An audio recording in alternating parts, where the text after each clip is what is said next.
ಎಲ್ಲರಿಗೂ ನಮಸ್ಕಾರ. ನನ್ನ ಕಾಶ್ಮೀರ ವ್ಲಾಗ್ ಸರಣಿಯ 3ನೇ ಎಪಿಸೋಡ್ನಲ್ಲಿ ಅನಂತನಾಗ್ ಬಳಿ ಇರುವಂಥ ಸೂರ್ಯ ಮಾರ್ತಾಂಡ ದೇವಸ್ಥಾನವನ್ನು ನಿಮಗೆ ತೋರಿಸ್ತೆ. ಈಗ ಈ ಪ್ರವಾಸವನ್ನು ಇನ್ನೇನು ಮುಕ್ತಾಯಗೊಳಿಸುವ ಹಂತದಲ್ಲಿ ಅನಂತನಾಗ್ನಿಂದ ಜಮ್ಮು ಮತ್ತು ಶ್ರೀನಗರ ಹೆದ್ದಾರಿಯನ್ನು ಹಿಡಿದು ಹೊರಟ್ವಿ.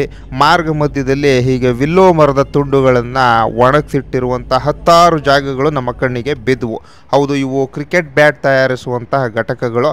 ಇಂಥ ಒಂದು ಜಾಗಕ್ಕೆ ಹೋಗಬೇಕು ಅಂತ ಮನಸ್ಸಾಯಿತು.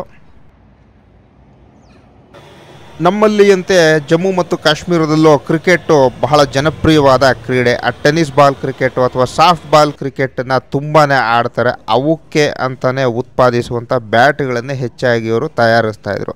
ಉಳಿದಂತೆ ಆ ವಿಲ್ಲೋ ಮರದಲ್ಲಿ ಹಾರ್ಡ್ ಬಾಲ್ ಕ್ರಿಕೆಟಿಗೆ ಬೇಕಾದಂಥ ಬ್ಯಾಟ್ಗಳನ್ನು ಇಲ್ಲಿ ತಯಾರಿಸ್ತಾರೆ. ಝೀಲಂ ನದಿ ಮತ್ತು ಆ ಹೆದ್ದಾರಿಯ ನಡುವಿನಲ್ಲಿ ಈ ಕ್ರಿಕೆಟ್ ಬ್ಯಾಟ್ ತಯಾರಿಕಾ ಘಟಕಗಳು ಸಾಕಷ್ಟು ಇದ್ದಾವೆ. ಇಲ್ಲಿ ಬ್ಯಾಟ್ಗಳನ್ನು ಮಾರಾಟವನ್ನು ಮಾಡ್ತಾರೆ.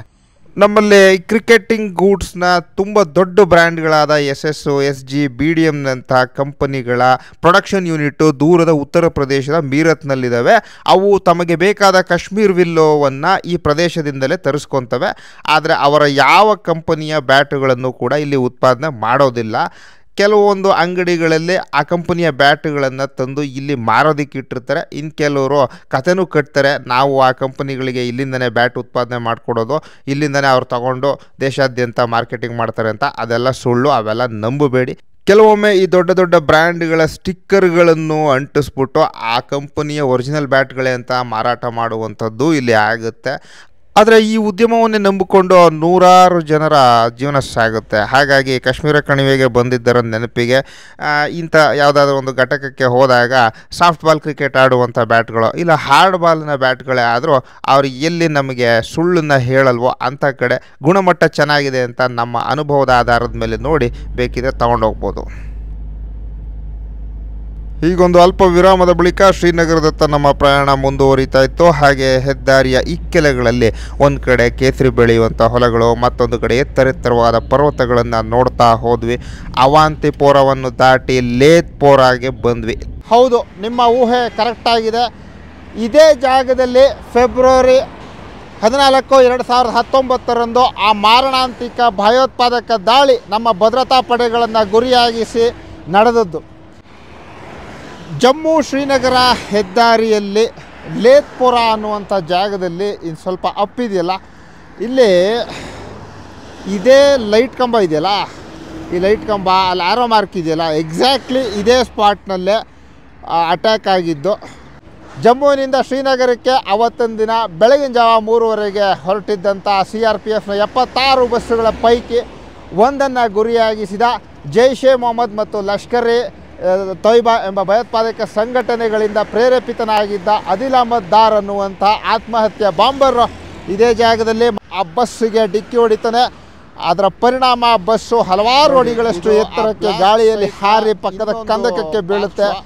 ಇದರಿಂದಾಗಿ 40 ಯೋಧರ ದೇಹಗಳು ಛಿದ್ರ ಆಗಿಬಿಡ್ತವೆ. ಸ್ಥಳದಲ್ಲೇ 76 ಯೋಧರು ಗಂಭೀರವಾಗಿ ಗಾಯಗೊಂಡು ಶ್ರೀನಗರದ ಆಸ್ಪತ್ರೆಗೆ ಅವ್ರನ್ನ ಇಮಿಡಿಯೇಟ್ಲಿ ರವಾನೆ ಮಾಡಲಾಗುತ್ತೆ. 1989ರಿಂದಲೂ ಜಮ್ಮು ಮತ್ತು ಕಾಶ್ಮೀರದ ಇತಿಹಾಸದಲ್ಲಿ ಘಟಿಸಿದಂಥ ಅತ್ಯಂತ ಘನಘೋರವಾದ ಭಯೋತ್ಪಾದಕ ದಾಳಿ ಇದೆ. ಈ ಘಟನೆಗೂ ಮುಂಚೆ ಪುಲ್ವಾಮಾ ಅನ್ನೋ ಹೆಸರು ನಮ್ಮ ಜನಗಳಿಗೆ ಗೊತ್ತಿರಲಿಲ್ಲ. ಅದರಲ್ಲೂ ನಮ್ಮ ಕರ್ನಾಟಕದವ್ರಿಗಂತೂ ಗೊತ್ತಿರಲಿಲ್ಲ. ಬರೀ ಕಾಶ್ಮೀರ ಮತ್ತು ಜಮ್ಮು ಅವ್ರಿಗೆ ಮಾತ್ರ ಗೊತ್ತಿತ್ತು. ಈ ಘಟನೆ ಆದಮೇಲೆ ಪುಲ್ವಾಮಾ ಅನ್ನೋ ಹೆಸರು ಕೇಳ್ತಾ ಇದ್ದ ಹಾಗೆ ನಮಗೆ ನೆನಪಾಗೋದು ಈ ಒಂದು ಮಾರಣಾಂತಿಕ ಘಟನೆ. ನಮ್ಮೊಳಗೊಂದು ರೀತಿಯ ಸಿಟ್ಟು, ನಮ್ಮೊಳಗೆ ಆ ಯೋಧರ ಬಗ್ಗೆ ಒಂದು ಅತೀವವಾದಂಥ ಒಂದು ಕಾಳಜಿ, ಇವೆಲ್ಲವೂ ಬಂದ್ಬಿಡುತ್ತೆ ಪುಲ್ವಾಮಾ ಅನ್ನೋ ಹೆಸರು ಕೇಳ್ತಾ ಇದ್ದ ಹಾಗೆ. ಈ ಜಾಗ ಇರೋದು ಪುಲ್ವಾಮಾ ಜಿಲ್ಲೆಯಲ್ಲಿ, ಹಾಗಾಗಿ ಪುಲ್ವಾಮಾ ಅಟ್ಯಾಕ್ಸ್ ಅಂತಲೇ ಇದು ಹೊರಗಡೆ ಪರಿಚಿತ. ಆ್ಯಕ್ಚುಲಿ ನಡೆದಿದ್ದು ಪುಲ್ವಾಮಾ ಜಿಲ್ಲೆಯ ಲೇತ್ಪುರ ಅನ್ನುವಂಥ ಊರಿನಲ್ಲಿ. ಇವತ್ತು ಆರ್ಟಿಕಲ್ 370 ರದ್ದಾಗಿದೆ. ನಮ್ಮ ಕಾಶ್ಮೀರದ ಶ್ರೀನಗರದ ಲಾಲ್ ಚೌಕದಲ್ಲಿ ತಿರಂಗ ರಾರಾಜಿಸ್ತಾ ಇದೆ. ಇವೆಲ್ಲ ನಮಗೆ ಹೆಮ್ಮೆ ಅನಿಸುತ್ತೆ. ಸಾರ್ಥಕವಾಯಿತು, ನಾವು ಇಷ್ಟು ವರ್ಷ ಬದುಕಿದ್ದು, ಇದನ್ನು ನೋಡ್ತಾ ಇದ್ದೀವಿ, ಇಂಥ ಸಂದರ್ಭವನ್ನು ನಾವು ನೋಡ್ತಾ ಇದ್ದೀವಿ ಅನಿಸುತ್ತೆ. ಆದರೆ ಇಂಥ ಸಂದರ್ಭದ ಹಿಂದೆ ಇಂಥ ಅನೇಕ ಯೋಧರುಗಳ ಬಲಿದಾನಗಳ ಕಥೆ ಇದೆ. ಅವತ್ತು ಹುತಾತ್ಮರಾದವರ 40 ಯೋಧರ ಪೈಕಿ ನಮ್ಮ ಕರ್ನಾಟಕದ ಮಂಡ್ಯ ಜಿಲ್ಲೆಯ KM ದೊಡ್ಡಿಯ ಗುರು ಸಹ ಒಬ್ಬರು. ಅವರ ದೇಹ ಯಾವ ಅವತಾರದಲ್ಲಿ ಬಂದಿತ್ತು ಅನ್ನೋದನ್ನ ನೆನೆಸ್ಕೊಂಡ್ರೆ ಅವತ್ತು ಎಲ್ಲರಿಗೂ ಕಣ್ಣೀರು ಬಂದಿತ್ತು. ಇಡೀ KM ದೊಡ್ಡಿ ಅವರ ಅಂತಿಮ ಯಾತ್ರೆಗೆ ಆ ರಸ್ತೆ ಇಕ್ಕೆಲದಲ್ಲಿ ನಿಂತಿತ್ತು. ಆದರೆ ಅವರ ಶವಪೆಟ್ಟಿಗೆಯಲ್ಲಿ ಬಂದಿದ್ದು ಅವರ ಕಾಲಿನ ಹಿಮ್ಮಡಿಯ ಇಷ್ಟು ಭಾಗ ಮಾತ್ರ. ಹಾಗಾಗಿ ಈ ಯೋಧರ ತ್ಯಾಗ ಬಲಿದಾನಗಳ ಬಗ್ಗೆ ಹೇಳ್ತಾ ಹೋದರೆ ಮಾತುಗಳು ಸಾಲಲ್ಲ. ದೇಶದ ಒಬ್ಬ ಸಾಮಾನ್ಯ ಪ್ರಜೆಯಾಗಿ ನಮ್ಮ ಯೋಧರು ಮಾಡ್ತಾ ಇರುವಂಥ ಈ ತ್ಯಾಗ ಬಲಿದಾನಗಳು, ಈ ಕಾಶ್ಮೀರ ಕಣಿವೆಯಲ್ಲಿ ಒಂದೊಂದು ಹೆಜ್ಜೆ ಇಡಬೇಕಾದ್ರೂ ಎಲ್ಲಿ ಆತಂಕವಾದಿಗಳು ತಮ್ಮನ್ನು ಟಾರ್ಗೆಟ್ ಮಾಡ್ತಿದ್ದಾರೋ ಅನ್ನೋದನ್ನು ಗಮನದಲ್ಲಿ ಇಟ್ಕೊಂಡು ಮೈಯೆಲ್ಲ ಕಣ್ಣಾಗಿ ಪ್ರತಿ ಕ್ಷಣ ಪ್ರತಿನಿತ್ಯ ಸಾವನ್ನು ಎದುರಾಕೊಂಡು ತಮ್ಮ ಡ್ಯೂಟಿಯನ್ನು ಮಾಡ್ತಾ ಇದ್ದಾರೆ. ಅದನ್ನು ನಾನು ಕಣ್ಣಾರೆ ನೋಡಿದಾಗ ಅದರ ಅನುಭವವೇ ಬೇರೆ ಆಯಿತು.